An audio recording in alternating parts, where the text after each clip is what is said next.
Ladies and gentlemen, the President of the United States and Mrs. Trump.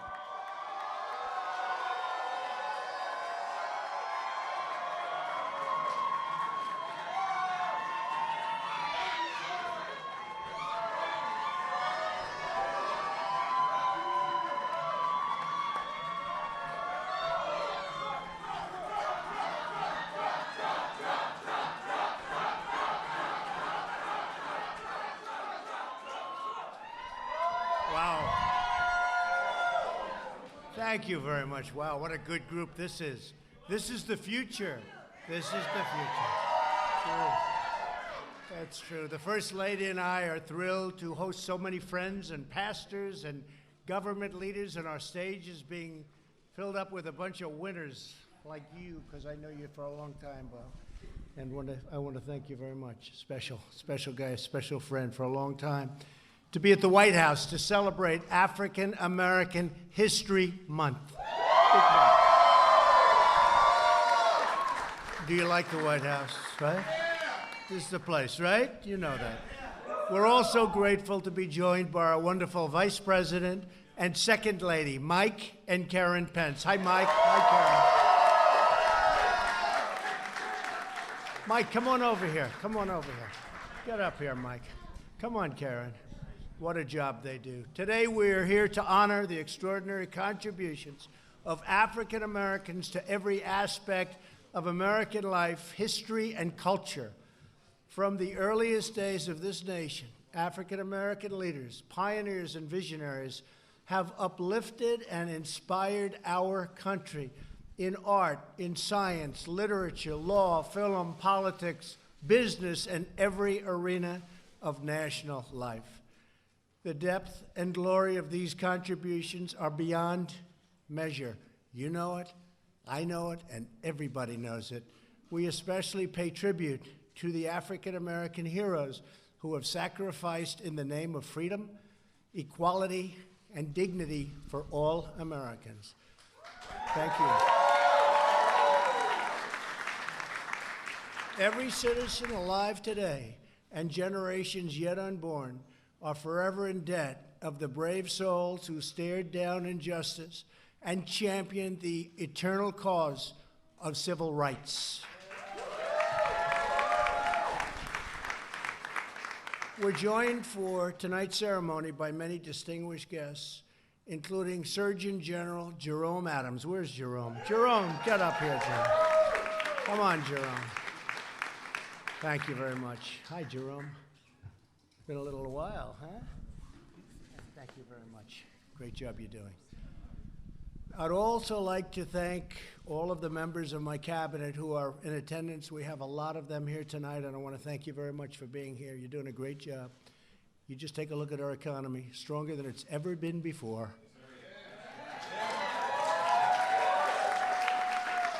And by the way, as you've been hearing me say, African American unemployment is at an all-time low, historic low. The history of our country, it's never been better, so that's a great thing. Thank you all as well to the young African American activists who are here today. You are really and truly the leaders of the future, and get in there and go down. Since the beginning of our republic, African Americans have given their heart, their love, and their very lives to the pursuit. And you know this better than anybody. You have worked so hard. I guess when you get right down to it, we're all working very hard. But the pursuit of liberty and justice for all.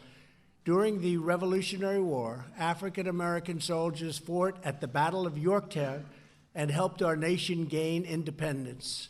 In the next century, Frederick Douglass, Sojourner Truth, Harriet Tubman, and countless others risked everything to end the evil of slavery and secure the sacred blessings of freedom. And here we are all together in the White House. This is a great thing, right? This is a great thing. And this is a very, very special place. A century later, Rosa Parks, Medgar Evers, and the immortal Dr. Martin Luther King Jr. challenged our nation to fulfill its founding promise that we are all created equal by God. In every moment of our history, African Americans have called our nation to greatness. This year marks the 100th anniversary of the birth of Jackie Robinson. How good was Jackie Robinson? How good was Jackie? As a baseball fan, Jackie was special. He had to be special because that was not an easy journey for Jackie. He was a special man. His courage on the field and off the field stands as an everlasting monument to the triumph of the human spirit. African-American scientists, artists, musicians, educators, faith leaders, and countless others have lifted our nation to absolutely incredible heights. Today, we thank God for all of the blessings the African-American community continues to give our nation, and we pledge our resolve to expand opportunity for Americans of every race, religion, color, and creed.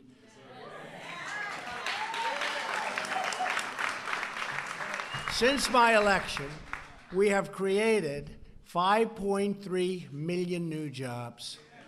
People thought that was, and I tell you, I'm very proud of it being the lowest ever in the history for African Americans, but today, right now, we have the most people working in the history of our nation, almost 160 million people. We've never had that many people working. Right? Tell me, how did they beat us on the debate stand when we say we have the best unemployment numbers ever, right? The best unemployment numbers ever and the most people working ever. The best economy, perhaps, that we've ever had. We've got a lot of things going on here, very good things. And we cut your taxes, by the way, and we cut your taxes. You're right. He said, don't ever get tired, Mr. President. I better not get tired. Under my administration, the African-American poverty rate has fallen to its lowest level, and if you think about that, that's a special category. The poverty rate for African Americans is the best it's ever been, the lowest level it's ever achieved. Nearly 1 million additional African Americans have found new jobs. As a really, and I think this we can really attribute it to regulatory cuts or as a result of our tax cuts, the largest tax cuts in the history of our country. More than 8,700 distressed communities are now designated as opportunity zones. And Mike Pence was just in South Carolina, and he was talking about those incredible achievements, Karen, the incredible achievements that have been made with Tim Scott and everybody on the opportunity zone. And we're bringing in new investments and jobs to places that really needed them most, places that were forgotten. But they're not forgotten with us. Through our pledge to American workers, we've secured private sector commitments to provide 6.5 million new jobs and trading opportunities, and that also is an absolute total record. That one is an easy one by a lot. Just months ago, we passed groundbreaking criminal justice reform.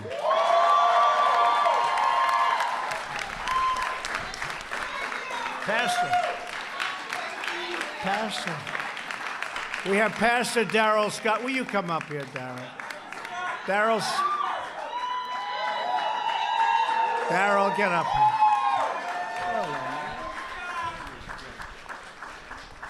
He's always defending me on television, and I'll tell you. You want somebody to defend you, this is about as good as you can get. He is brutal.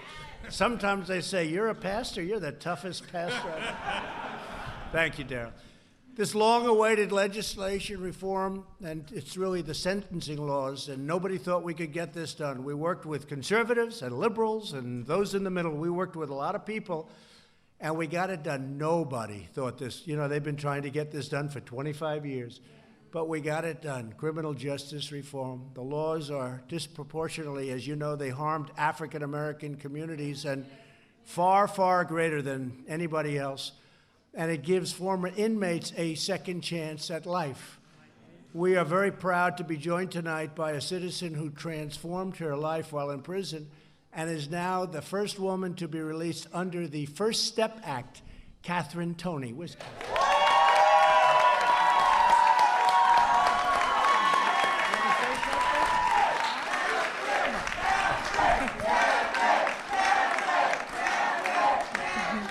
Yes, I just want to thank the president and everybody that worked so hard, Jared, for working so hard on this prison reform First Step Act, because if it wasn't for them, I wouldn't be standing before you all today. With my daughter and my granddaughter, I've been incarcerated for 16 years, and it took the president and Jared and the Can Do and the Cut 5 and everybody else to free me. And I'm so thankful. I'm so thankful to them. And I'm so thankful to God for the opportunity to be standing before you all. And thank you again, Mr. President.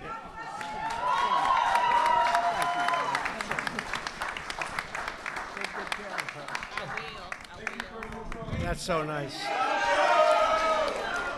And I'll tell you, as far as criminal justice reform and other things, Jared, thank you. What a great job. What a great job. He doesn't want praise. He doesn't want praise, but it was so nice to have you come up and just say, and Jared, thank you, like your best friends. You probably know him a little bit. Yes, I do. It's incredible. He's incredible. It does so much. Thank you, Jared. That was amazing. That was a great tribute to you. During the State of the Union address, I also called on Congress to pass school choice.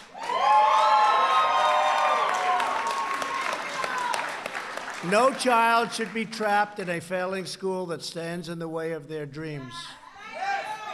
Every citizen of every background deserves a government that puts their needs first. Like your hat, right? I like that hat. Here with us today is an incredible leader. Some of you know him well. I do, and I know him really more than anything else as an incredible leader. That's exactly what he is. It's Bob Woodson. You know Bob Woodson? You will, because he's got an incredible story. Bob joined the Air Force in the 1950s. You don't look that old, I'll tell you that. 1950s, really? Wow, you're in good shape. I want to talk to him later, find out what's going on. While he was stationed in the Deep South, he confronted discrimination firsthand. He then became a civil rights leader, met Dr. King, and was jailed for leading a very peaceful protest. As Bob puts it, even when defeat was all around us, it was not in us. I like that. That's beautiful, right? That's beautiful. Over the last 50 years, Bob helped found social enterprise movements and to restore jobs, dignity, and hope within the heart of very, very distressed communities. Bob, I want to thank you very much. You are a very special man, and having you at our place in New Jersey for a little while, and you helped me so much with making a couple of our good choices. We really appreciate you being here. Thank you, Bob.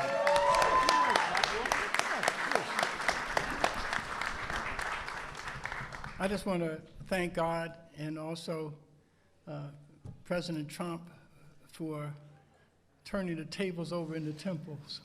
Yeah. And attacking the status quo that is hostile to the interests of poor people. And I also want to bless you for your administration and the policies of opportunity zones and to giving low-income people an opportunity to help themselves. That's all they want. They want an opportunity to achieve, and your administration is working with us to make that happen. Thank you, Mr. President. Great guy. We're also very proud to be joined by Clarence Henderson, who was among the first students to begin the Greensboro sit-in. You know what that is, right? In 1960, on the second day of the sit-in, Clarence was one of the 4 students who sat at the long segregated Woolworth's lunch counter, a very, very famous event in Greensboro, North Carolina. He helped spark a national movement in cities and towns all across America. Students joined in the protest, and really it was an incredible moment in the history of our country. The grave injustice of segregation was really spelled out loud and clear.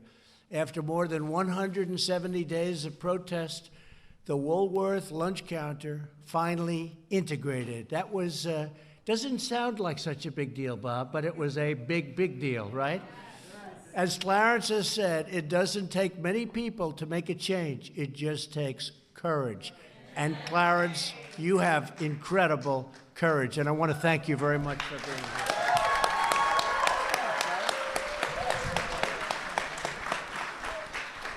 I am delighted to be here with the president.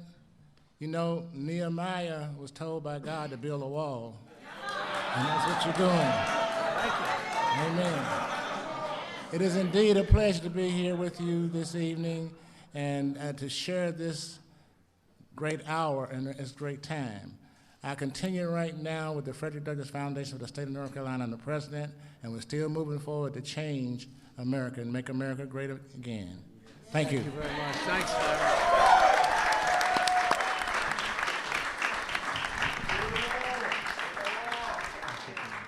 So nice. As we commemorate African American History Month, we remember the words of Dr. King. In 1964, he said, "When years have rolled past, children will be taught that we have a finer land, a better people, a more noble civilization, because these humble children of God were willing to suffer the righteousness' sake." And you know, nobody said it better than Dr. Martin Luther King, and few people had words so beautiful as Dr. Martin Luther King Jr. Don't you agree? Don't you agree, Bob? He made us all look maybe not quite as good. Great man. Today, we remember the heroic legacy of African Americans who bravely battled oppression to usher in a bright new dawn of freedom. It's exactly what you're doing. And you are at the forefront. You know, this is a new age. This is a very exciting time. It's a very exciting time for our country. Our country is respected again all over the world. They are respected like we haven't been respected in many, many years, I'll tell you. And thanks to you also, and thanks to you. Look at the progress that you've made. Look at those numbers that I gave you before with unemployment and all of the other numbers that we have together. So we pledge in the honor of our great African American community to build a future where every American child can live in safety, dignity, liberty, and peace. As Americans, we all share the same dreams, the same hopes, and the same magnificent destiny. We are now and will forever be one people, one family, and one glorious nation under God. I want to thank you all. I want to God bless you. I just want to say God bless you all, and God bless America. Thank you for being at the White House.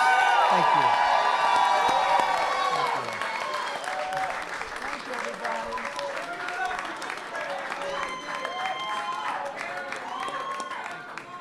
Thank you, everybody.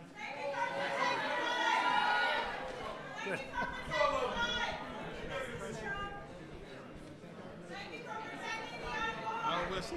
Thank you. Wave at us.